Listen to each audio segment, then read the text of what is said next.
Okay, friends, high noon. It is, and thanks for joining. I'm practicing inside today in the cave because, golly, it's hard to breathe the air out there sometimes these days, and it's really important that we're treating our lungs, our pranic apparatus, with the best of care that we can. And so, therefore, I'm inside today. And yeah, put a little shout out in the comments. Eric, great to see you. Just wanted to mention again, this weekend is a retreat at Shivalaya, and it's Karma Yoga 1. The following weekend will be Karma Yoga 2. And so if you're interested in either one of those experiences, they're going to be awesome, I think, and get out of the heat in the city, and the air isn't so sticky up there. It's kind of south, and so it's not in the the corridor of all the smoke. Come on up, let me know. The title, as you might have seen on the stream, I got it kind of posted a little late, but the title of today's class is Parinama and the Alchemist. Parinama and the Alchemist. And Parinama is a yoga word, and it's one of my favorite yoga words. And in the teachings of yoga, there's these different Sanskrit words, but the structure behind the word can be just massive. And hi, Tammy. And this is definitely the case here with Parinama. And the word itself means transformation, essentially transformation. But with the idea that it's actually an alchemical process that takes one thing from one state and creates a different state.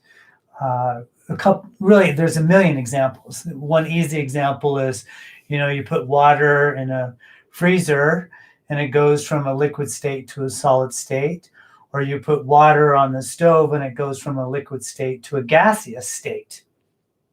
And what's consistent with Parinama, with transformation, is that there's a mechanism that creates that change. And in yoga, typically, it's this thing called tapas. The word strictly is defined as heat or to burn. And it can come in a lot of different forms. It can come in the form of pranayama. It can come in the form of, say, some restraint of desire of some sort, like fasting for food. Easy example. When we move our bodies in our asanas, there's a little bit of heat that takes place, and we go to the end of the stretch of the muscle, and then we go back, and it's longer. It's gone through, a parinama. It's gone through a transformation. And for the yogi, though, really what we're interested in is the transformation from action to stillness, and allowing stillness to be a component that helps us then perceive into, if you will, deeper regions of our conscious being or of our psychic being, if you will. And that capability, though, to create that more refined state of perception is essentially only preceded by the process of transformation from thought to a thoughtless state.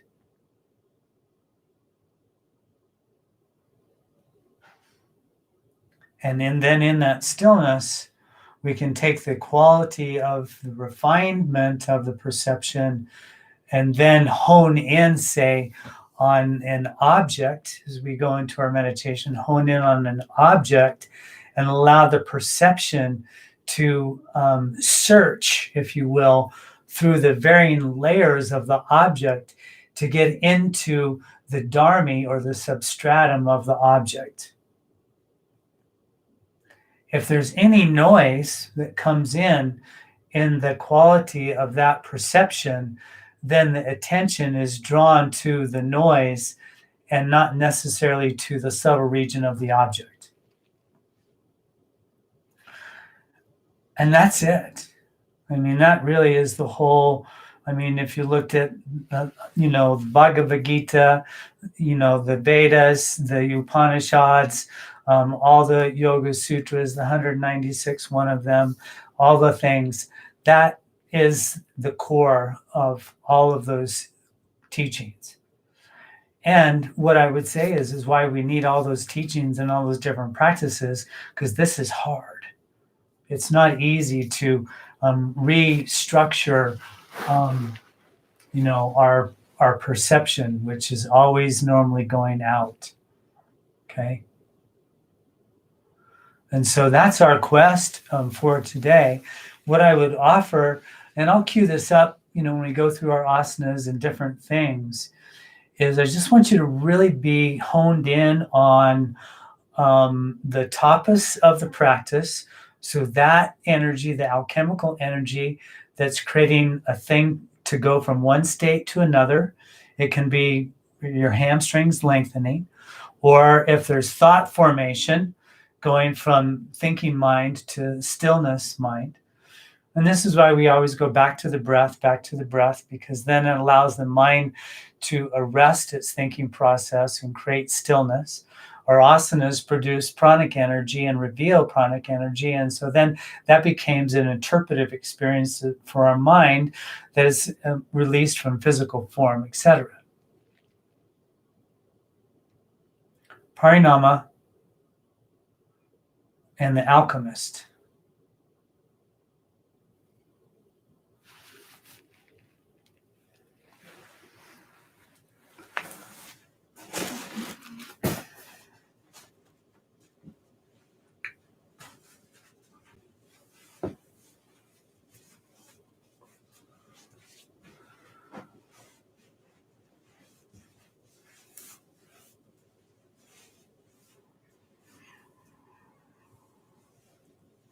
Our being is just filled with karmas and samskaras that just invariably have their own product. So sit nice and tall here.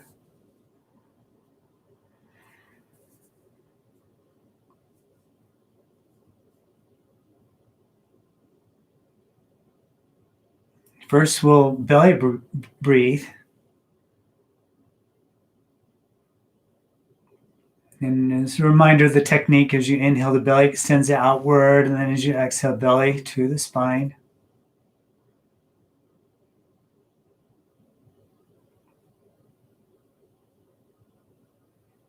The pranayams I was teaching on Saturday were cooling because of all this heat, so we'll probably engage in more cooling practices today. There's still a tapas, there's still a transformative quality. It's more refined, say more subtle.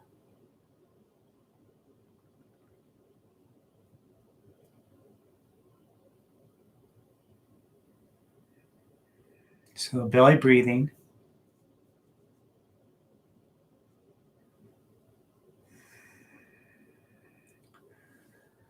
And I'm just going to roll my shoulders here so I can let my body relax a little bit. You may want to try that. Let the shoulder blades draw down the back and just relax.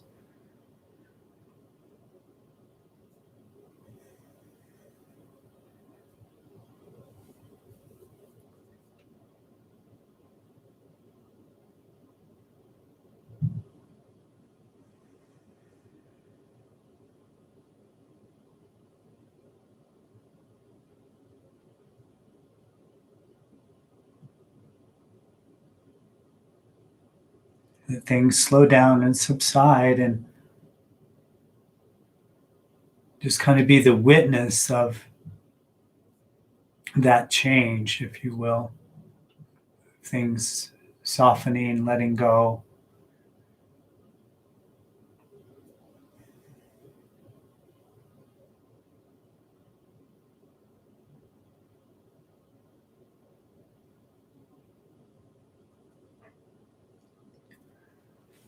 I was reading recently, someone asked my teacher, Baba Hari Das, the Indian saint guru.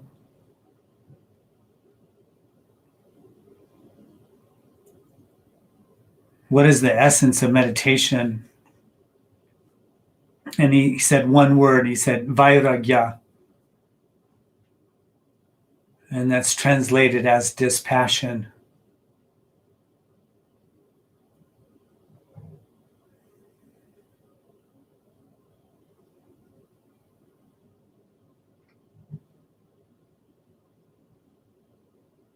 And in that dispassion, there's a inner release.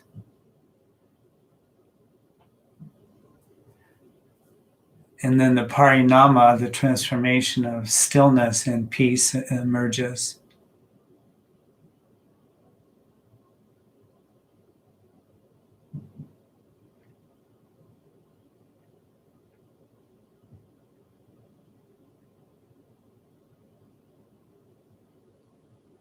From this framework, allow for an intention to come in, and there may be something in your life that has a very obvious transformative quality to it.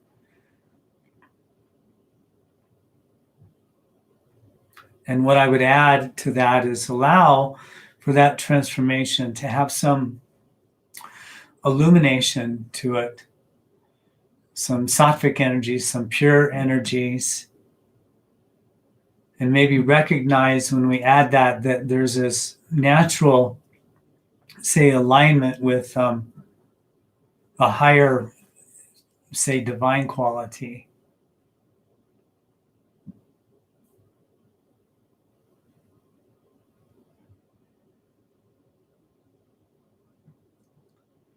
And then almost like a cocoon or a membrane, just wrap your transformative intention in a blanket of luminosity, of purity and light.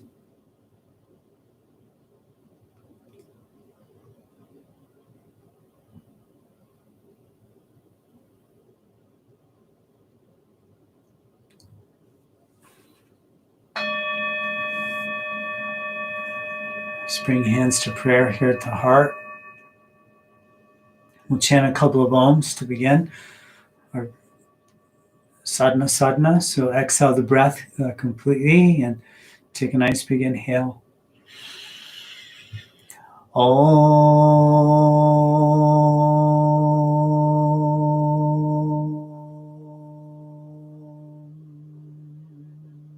And again, another nice big inhale here.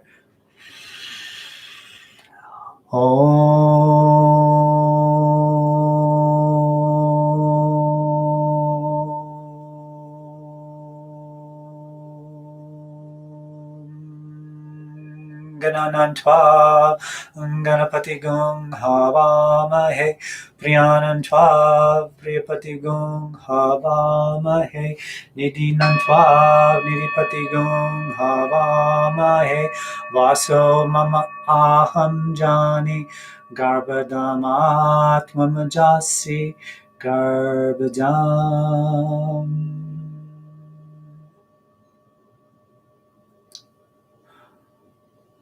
Om. We invoke you with offerings, Lord of the universe. We invoke you with offerings, Lord of love.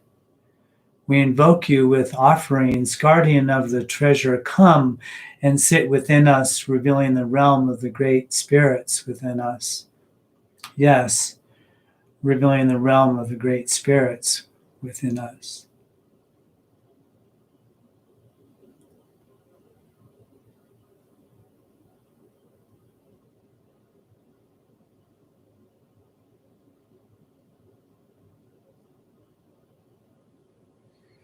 Just gently open the eyes here, friends, and release the hands down.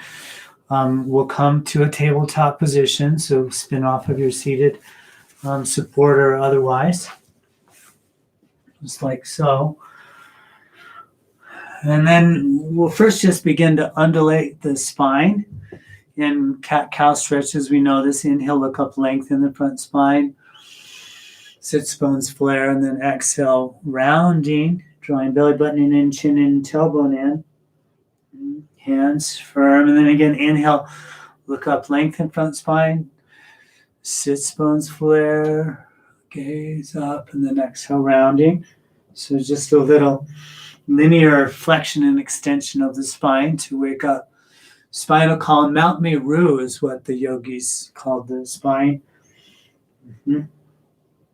It was magical in its depiction, if you will. Yeah. And then from here, just begin to, circle the torso, the hips, the body, little barrel rolls, just to allow for any movement, intuitive movement to come through, just to feel opening in the physical form.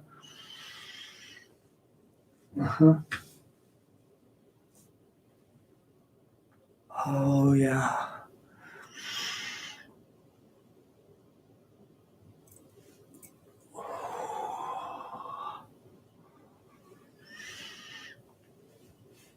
So good. Yeah.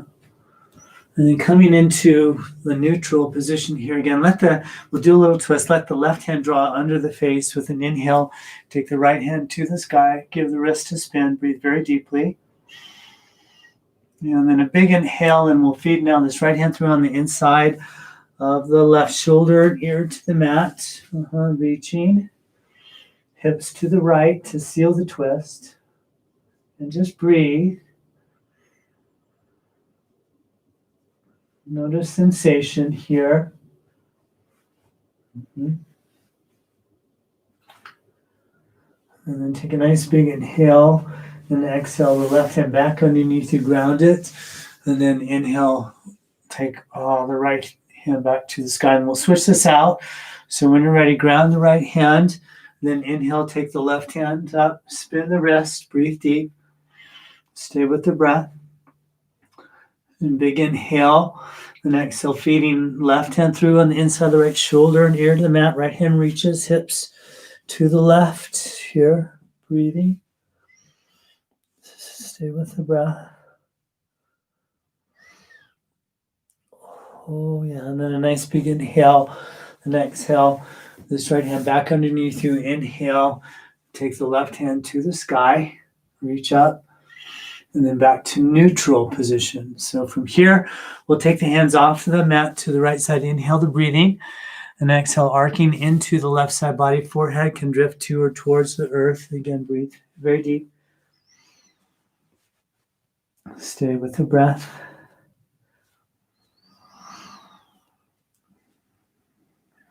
Oh, yeah.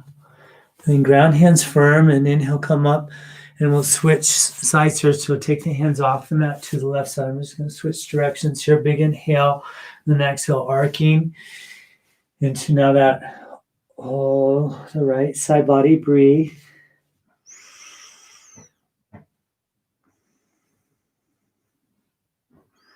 So right now, there's a parinama that's happening. There's a transformation in the tissues or the length of the side bodies.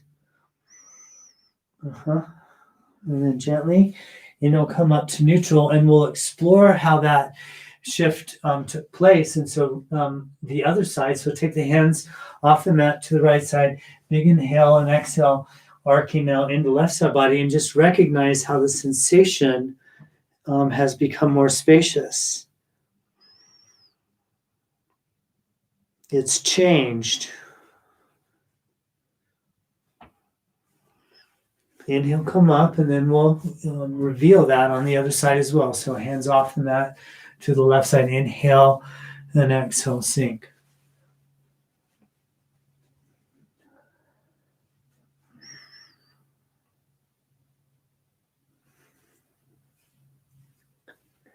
Inhale, come up to neutral. The parinama, the transformation of the body through the tapas, the heat of our asana sadhana. Extend the right leg behind you, tuck the back toes under.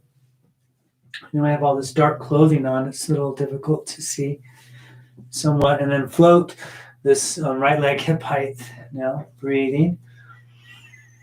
And then take a nice big inhale and exhale, knee into the chest. Give her a little squeeze in, squeeze. And then inhale, leg behind you, reach. And exhale, squeeze. And then one more time, inhale, leg behind you. And exhale, squeeze it in. And then gently release. We'll switch. So extend the left leg, toes tuck under. And just recognize the sensation that's happening with equal-mindedness, right?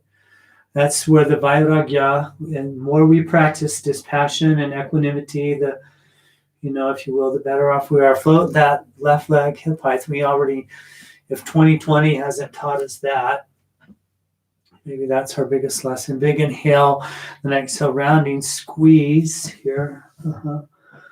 And then inhale.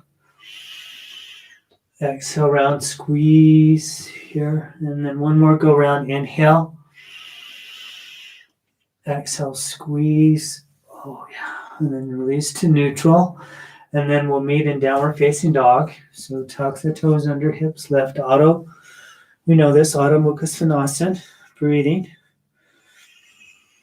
Yeah, hands ground firm. Put some energy to really ground the roots of the fingers, and then drape the triceps towards the earth. Feeling that, and then really let the hips kind of energetically lift from that kind of intentional extension that the arms develop, and you just kind of follow that all the way through the spine. Feel into that. Ooh. Breathe deeply.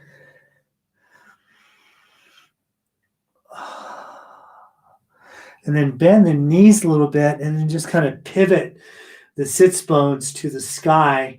Put a little more arch, if you will, in the lumbar spine, and then take the belly button to the spine, and then inhale, straighten the legs. Yeah, that's it. And then lift all 10 toes here. Lift the toes. And then we'll meet in child's pose. So to the knees we go, hips to the heels, forehead to the earth, relaxing.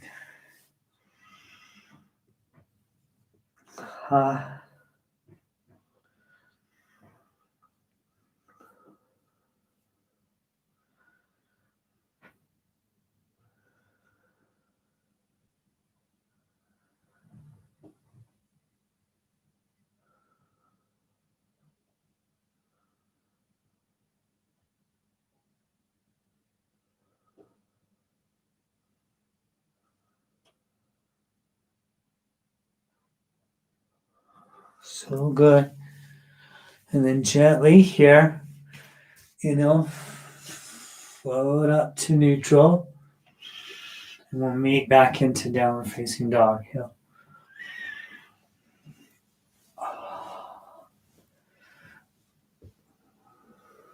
Breathe deep. And then gently walk the feet to the hands, forward folding.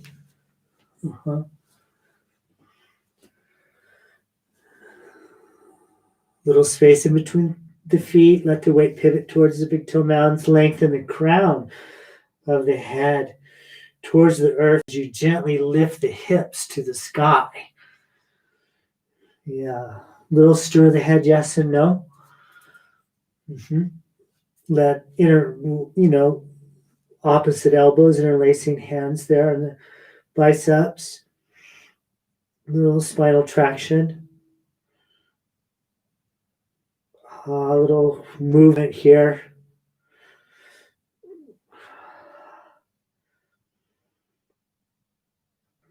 Very peacefully, flat back here, integrated. Breathing. Nice big inhale. And exhale, lengthen out as you pull down. Chin tucks, hands release here. And then again, inhale, half lift Ardha. Exhale, full holding. And then one more. this way. Again, inhale, half lift. Exhale, fold. Put a little bend in the knees and then send the left leg back into a lunge and then release the left knee down. So hands to the right knee. We'll do Chandra Namaskar. This is very yin energy, very supple, cooling. It doesn't. You can feel the warmth. That's the alchemy. That's the alchemist. Kind of cleansing internally. Float the hands and arms. Let the palms face forward here. The core is engaged, so the lumbar spine, is supported. And then lean back into it a little bit. You can sink maybe a little deeper in that front leg knee. Breathe deep. Keep reaching here. And then inhale. Exhale, float the hands behind you. And then interlace the fingers. Breathe. Again, very deep. You can lean back, but keep the chin slightly tucked. Let that left hip flexor really get some attention. And then inhale, float hands and arms back up. Exhale, release all the way down. And then the right knee meets the left knee here. And then we come to stand on the knees. I've kind of put a moratorium, if you will, on sun salutations until our temperatures go back into the 80s. Yeah, sun salutation moratorium. We don't need any more heat in the planet or in our own bodies or minds, per se. Big inhale, then exhale, bowing into child's pose. So just gently come down into child's pose. Yep. Stay with the breath.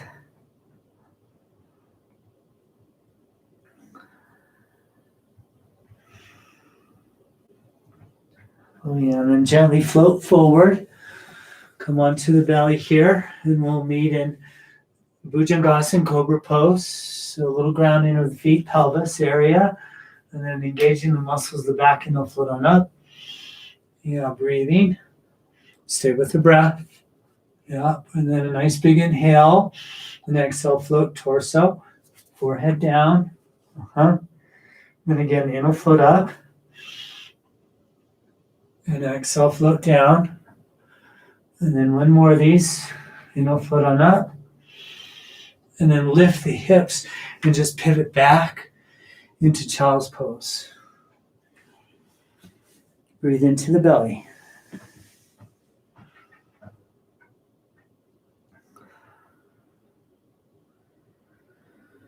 And then gently we'll come back to standing on knees. So the hands just float back towards the body. And we reach the arms over that, standing on the knees. Oh, breathe deep. Love into that big inhale. And exhale, hands to prayer. And then we'll slip gently this left foot forward here. This can be a little tricky. And then just sink into the front leg knee. Feel into that for a moment. Spread the toes in the back foot. And then float the arms. Breathe in here. Reach in. Core stays active.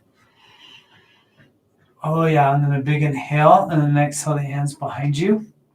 And interlace the fingers here. Stay with the breath. And once again, keep the core slightly toned.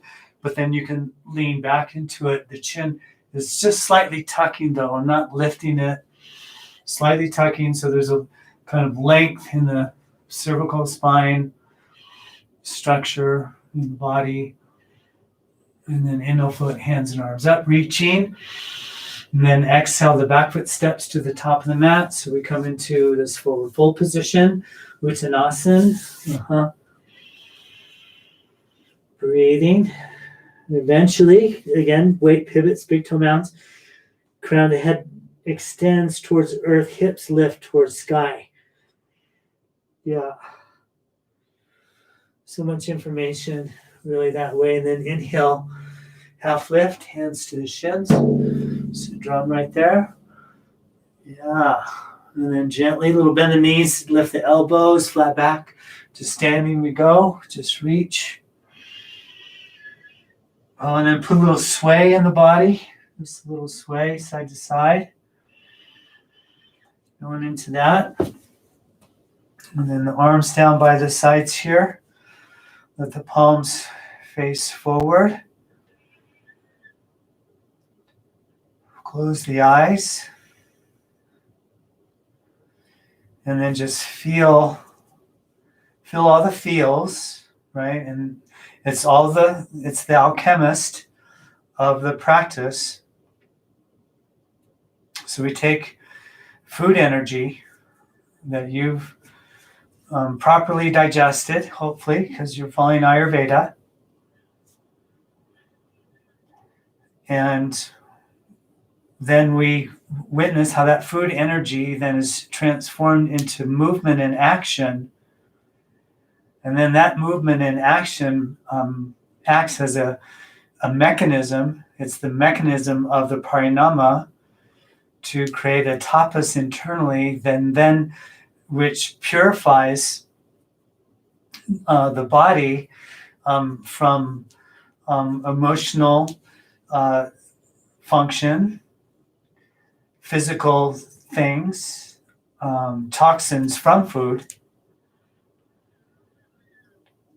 So we're just feeling all the feels with the attitude of vairagya, the attitude of dispassion, which then transforms into the eventually viveka khyati, which is then discriminative wisdom, which we recognize as the capability to be the observer, the witness awareness, perceiver.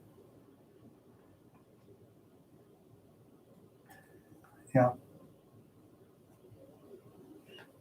And then gently interlace the hands now behind you. Inhale the breath, lengthen, bend the knees a whole lot here, and then begin to hinge at the hips, float the hands and arms over the head.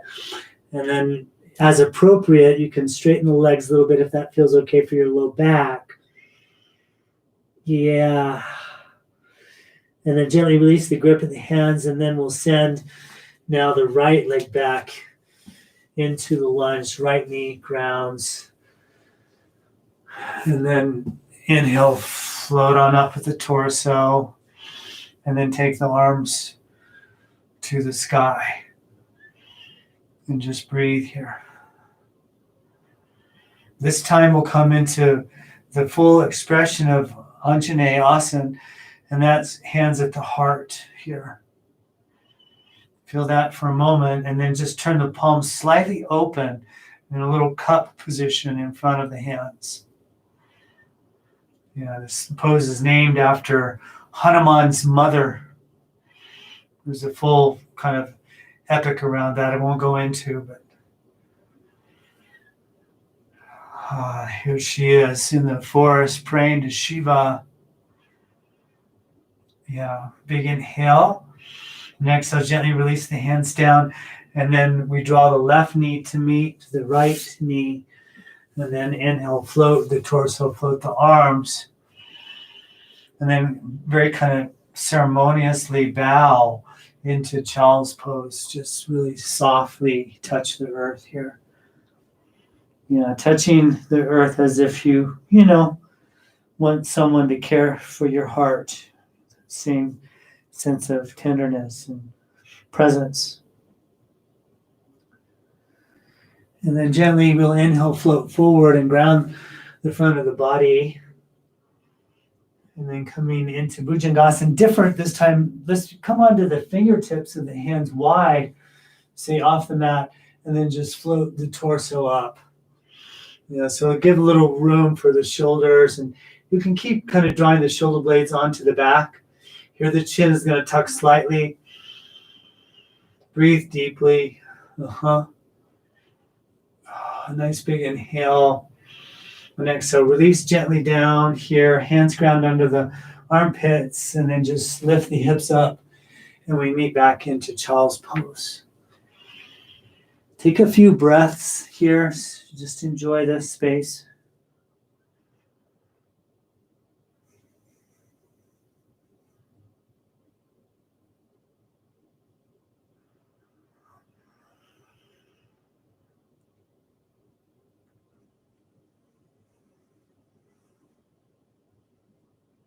And let's just gently inhale. We draw the hands back toward us as we stand on the knees. The hands and arms reach back up. Nice big inhale here, of course, and exhale, hands to prayer, and then the right foot slips to the top of the mat, sinking. Float arms. First, feel into the length, and then just notice how now we're fully open on these hip flexors. There's been a parinama, there's been a transformation. The seeds of the physical body are opening, if you will, subtle bodies revealing, hands to prayer.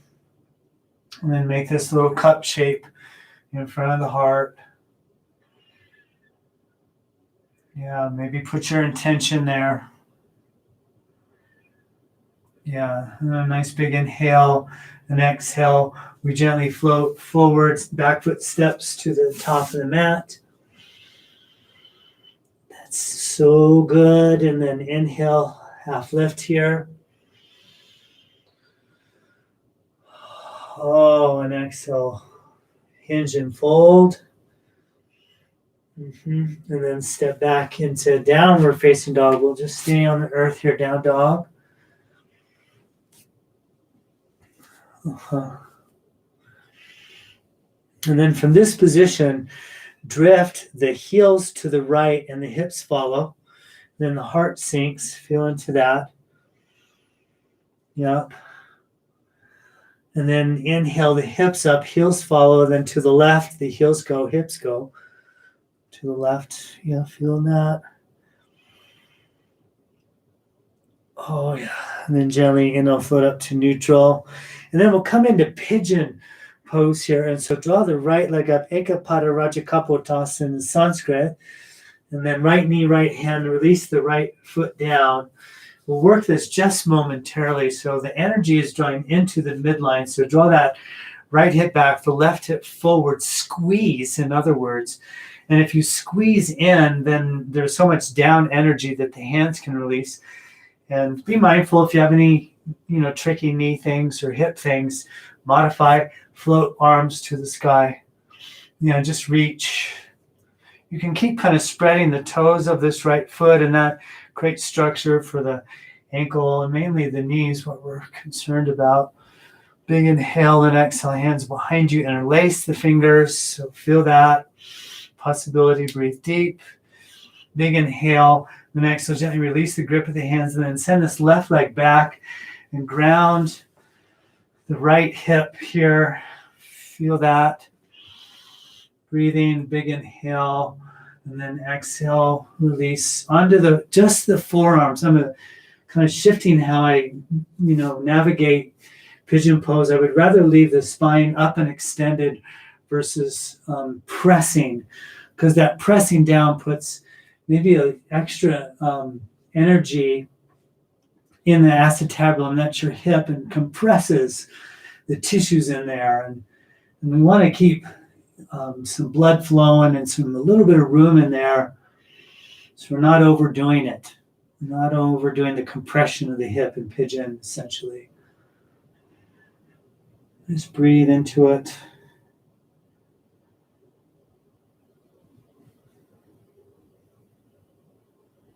There's enough parinama happening here by the shape itself, enough transformation.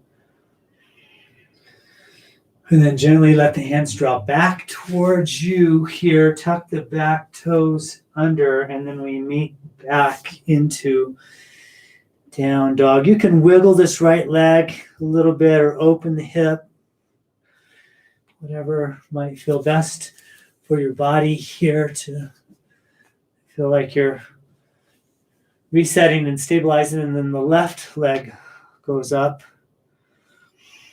reach in. And then left knee, left hand, hip down, pigeon pose. And once again, there's a squeeze into the middle. You can feel that. It takes a little practice to kind of organize that, but once you do, the dynamic of the body begins to really reveal itself to you. And then float the arms up. Stay with the breath, reach in. And then hands behind you, interlace. Breathe here. Really incredible. Yeah, big inhale, exhale, gently release the hands here. Ground them. Send now that right leg back or support under that left hip now. That's totally fine. Didn't mention that before, but of course, if you need a little elevation, that's good. Coming onto the forearms here. Yeah. Just breathe.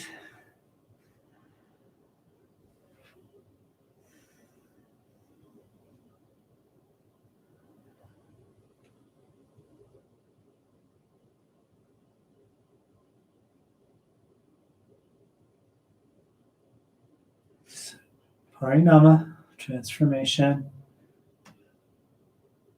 Alchemical reaction of our yoga, asana, sadhana, and we'll meet back into down dog. Just wiggle your way out of it. Take whatever time you need. Move that left leg. Oh, yeah. And then let's meet in child's pose. Again, here, pose of equanimity, surrender, transition, peace.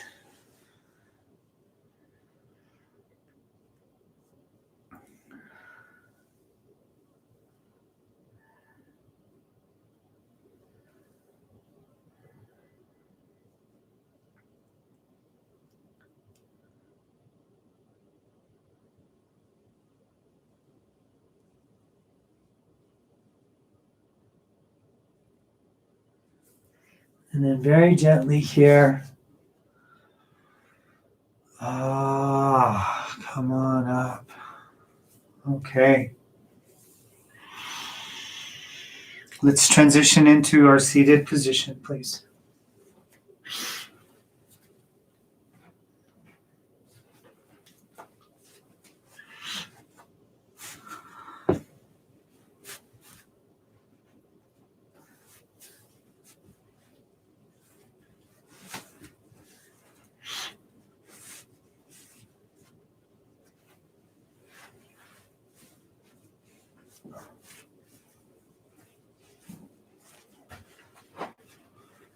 Just get comfortable.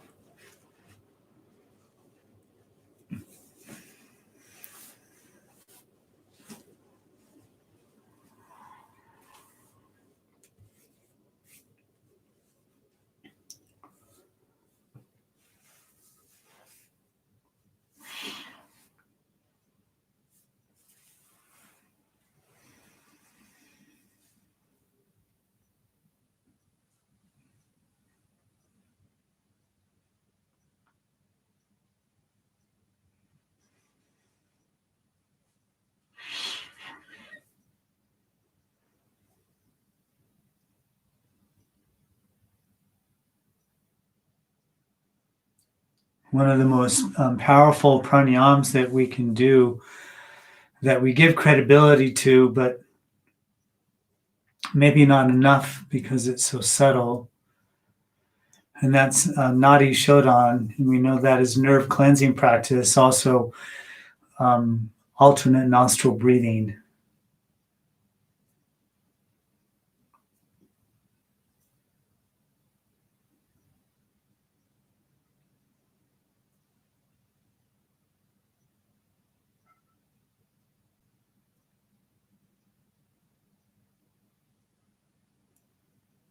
You just take a moment here, let things subside in your nature here. Just take a second, letting go.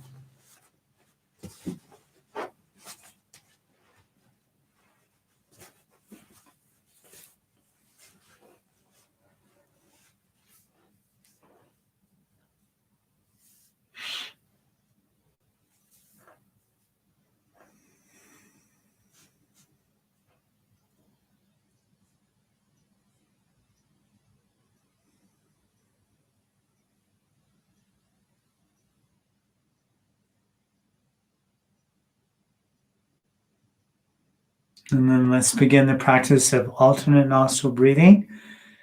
As a little reminder, we bend the index finger and middle finger into the palm of the hand. This is called Vishnu Mudra. And then we bring the right hand to the face, the elbow lifts, and we close the right nostril with the thumb. Inhale through the left nostril. Get to the top of that breath, lift the thumb, take the ring finger, close the left nostril, and exhale through the right.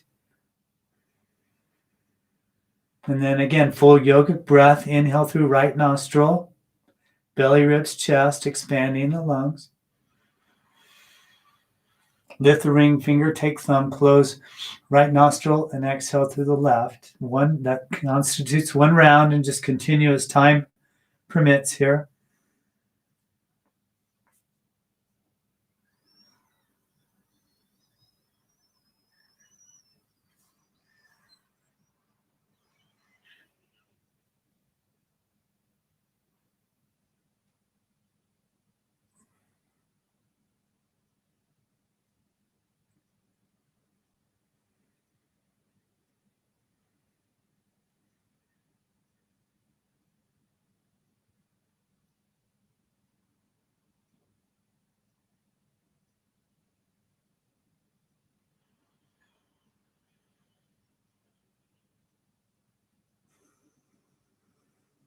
The internal drishti, the internal gaze, can be at the third eye here.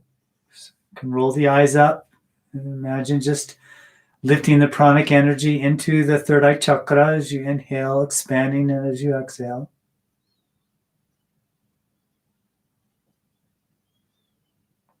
One is invited to slow this practice down significantly.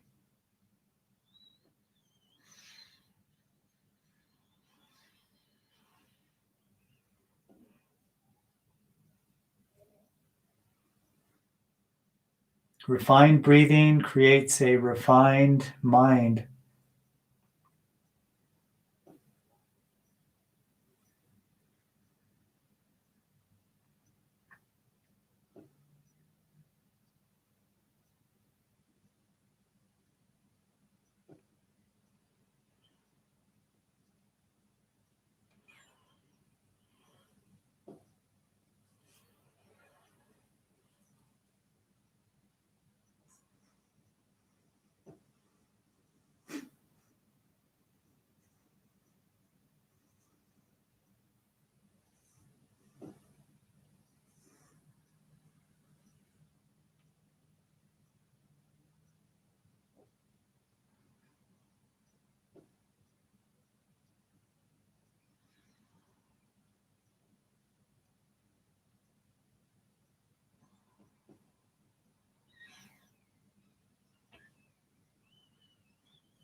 Sustaining the practice here, just staying with it.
Last round.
And just absorb the effects of the practice here. And let the alchemy of the kind of the balancing qualities of Ida and Pingala Nadi transform the central body channel, Sushumna. It's an interesting practice here to then gently guide your inner drishti to the spine.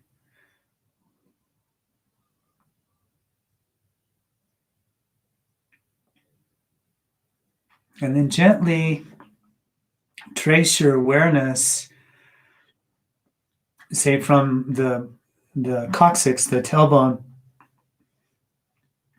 up the spine in a straight line to the third eye, and then back down the spine. And it may be a little, it may be really illuminated, or it may be a little vague or dark. Being able to refine that kind of like perceptive pinpoint can be a challenge at first, but just work with it.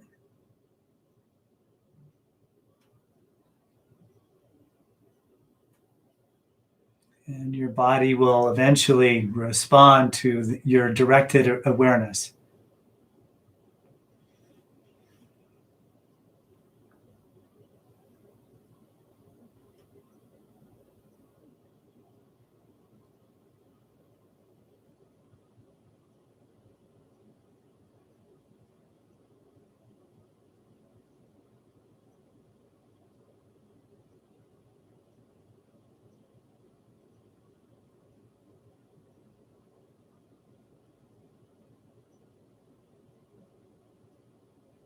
And then let that practice subside. We'll move on to our last pranayam, Shitali or Sitkari pranayam. We know this as the cooling breath or the hissing breath. They both have cooling qualities. They're both belly breaths as we inhale and through the mouth, and then closing the lips and exhale through the nostrils. First, Shitali pranayam is where you bring the tongue into a pipe shape, extend it out, and then inhale, belly expands, and then close the lips, and then exhale, belly to the spine as you release the breath through the nostrils. And that's a genetic trait to be able to turn the tongue into a pipe shape. Not everyone can. And so either way, the other practice is called Sitkari, the hissing breath. And so we bring the teeth together, open the mouth, and then bring the tongue to the back of the teeth. And inhale, extend the belly out, and draw the breath through the teeth across the top of the tongue. A hissing sound naturally occurs. And then close the lips, exhale through the nostrils. Either one practice, and they both have cooling qualities. So Shitali pranayam or Sitkari pranayam. I think I'm going to do Sitkari.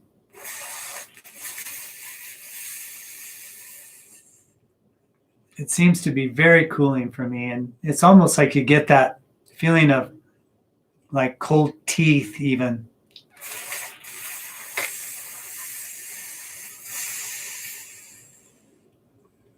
Make sure and moisten the tongue in between rounds.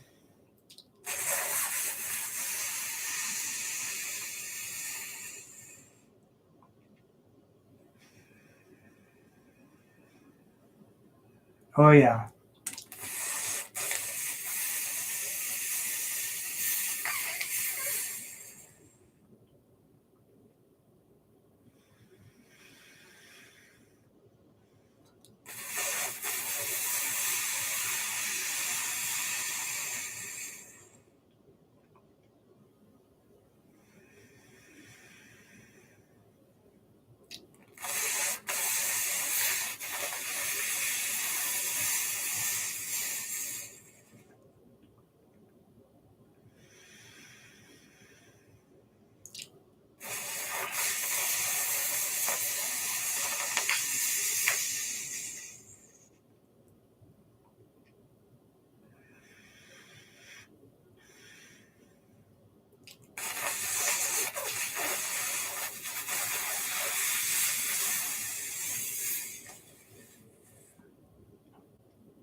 And then gently let your next exhalation complete the round.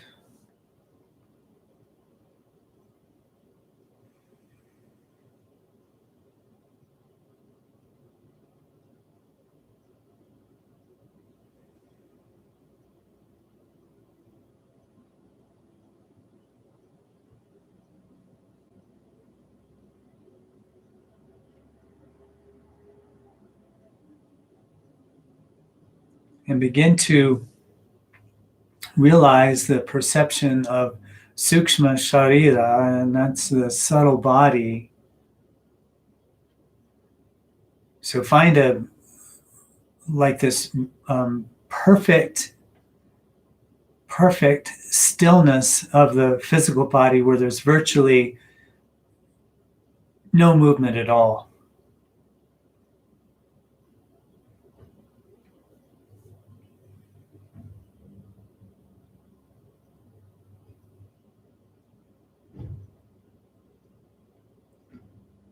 And then, as if dispassion has a cosmic power, let all the tissues soften into the energy of vairagya, the energy of dispassion.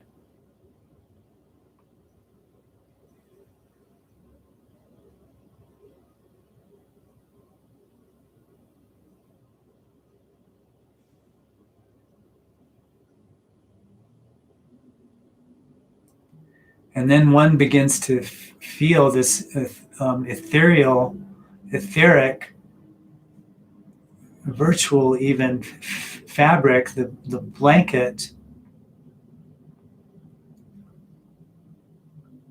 of life force energy within you and without. There may be like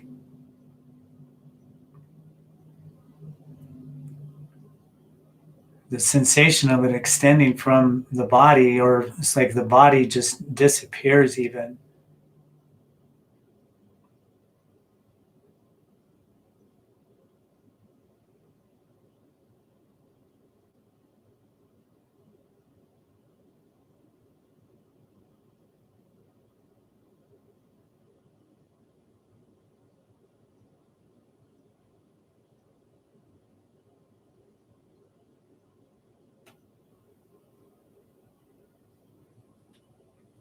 The breath is just refining itself into a very shallow inhale and exhale, and surrender the breath.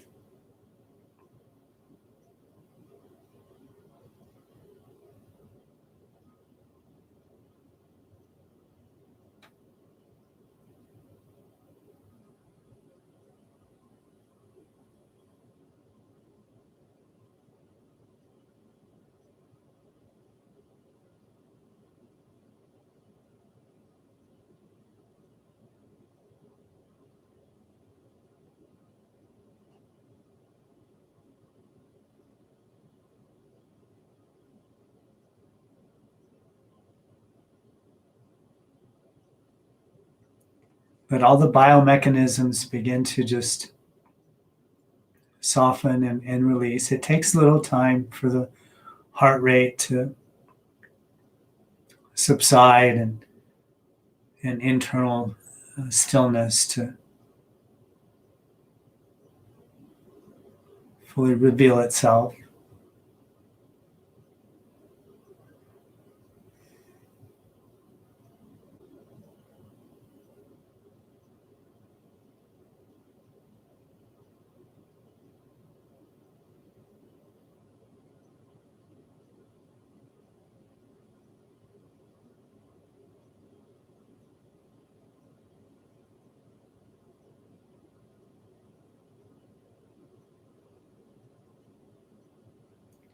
One of the more powerful, purifying bija sounds is the mantra of Hum. Hung, Hung.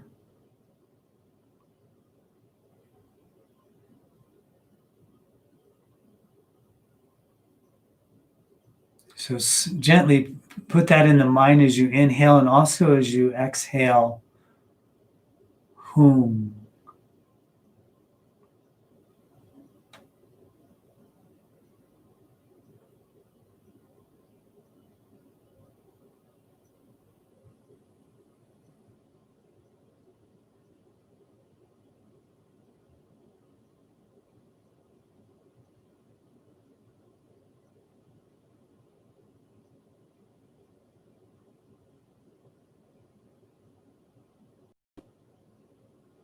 One can begin to perceive the vibration of Hum in the subtle body, and that's ideal to move from what may be reflecting in the physical form, reflecting in the subtle form.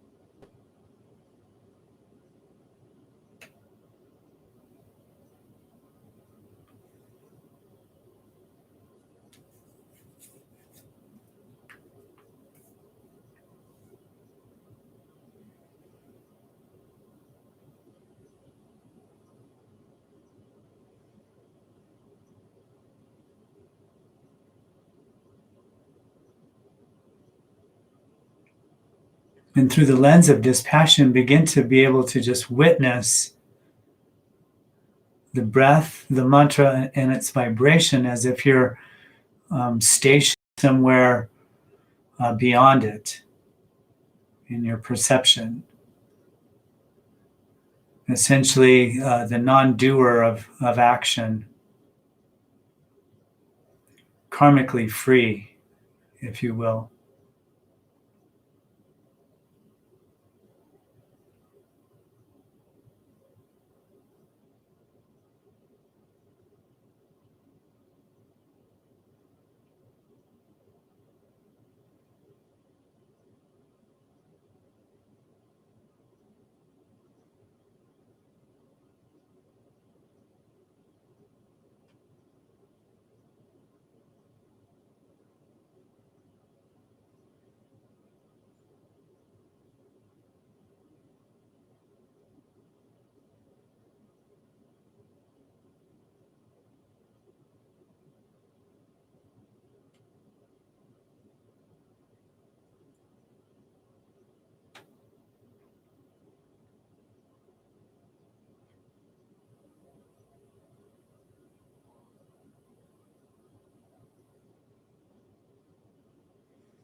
and let things slow down even more and try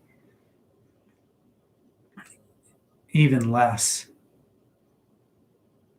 Begin to transform the energy of doing to the energy of just being.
Let the mantra subside here.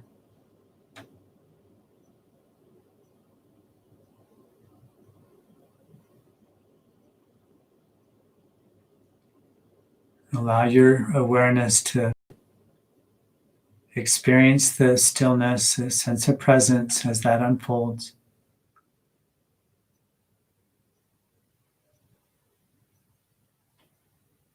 A sense of dispassion, ever a quality of the meditation.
and embedded in the stillness and the peace and the vitality of Parinama and the shaman whose alchemy supports the dissolution of the being into presence.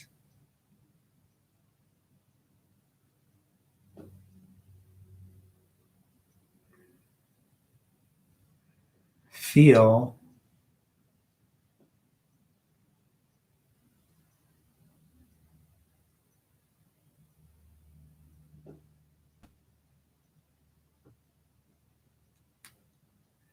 and gently let the breath lengthen here.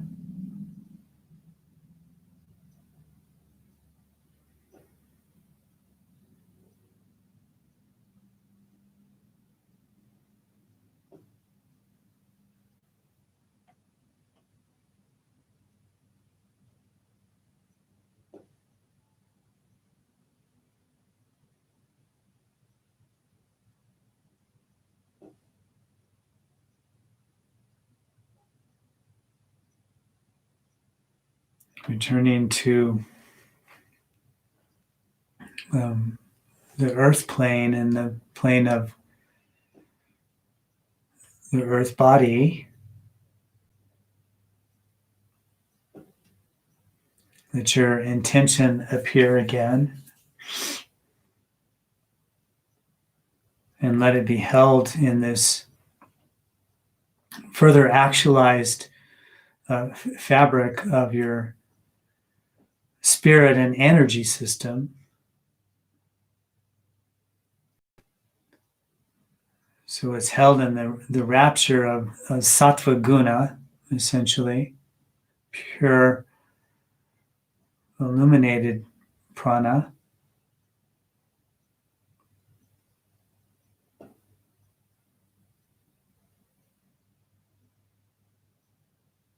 And then bring hands to prayer here at the heart. And we'll just chant one Om together to complete our time together. Exhaling the breath and then inhaling here. Om.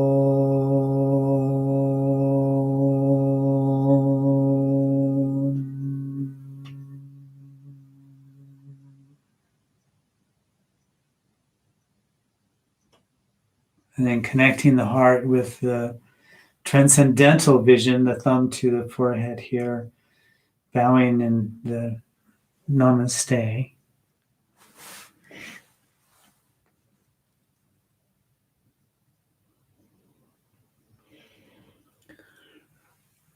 And coming back up.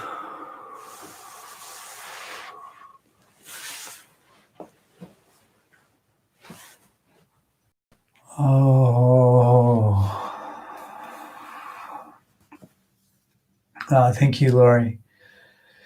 Thank you, Eric. Yeah, you're very welcome. Thank you. Yeah, just always so special to share this with you guys. And so I'm really grateful that you're here with me, in such a consistent way. And let me know if you want to participate in the retreat and all the things. And just keep loving, and love peace. All right. Namaste. Whew.